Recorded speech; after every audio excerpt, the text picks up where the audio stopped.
Какво правиш, когато детето ти удря или се тръшка пред теб? Повечето родители правят това и грешат. Спира веднага! Няма да ти купя нищо повече! Да, спирате самото поведение на детето, но то не учи нищо ново. Не знае как да заявява границите си и как да се справя с неговите емоции. Вместо това, може да му кажете: виждам, че си много ядосан. Искаш ли да ти покажа как да се успокоиш? Навеждате се пред него и му казвате да си поеме дълбоко въздух и да издиша. Така показвате на детето, че може да изяви гнева си без да наранява някой друг и без да крещи.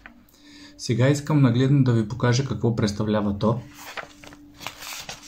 Ето, например, от тук започваме, като в началото има естествено кратка моя автобиография, как да овладеем емоционалните кризи. Всичко е обяснено подред. Книжката е изцяло с цветни изображения, т.е. не е просто бяла хартия с черни букви.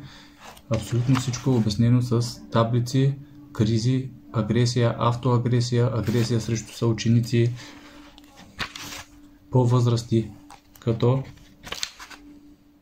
мисля, че може да видите отношенията между родител и дете, активната роля на детето, агресивен модел на поведение, ако детето го е взело от някой от родителите, както и 30-те задачки, които ви казах.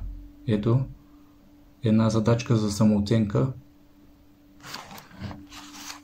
ето, една задачка за емоции, още една задачка, много хубава задача за тревожност, има още задачи за тревожност и за тъга, задачи за гняв и за всичките емоции.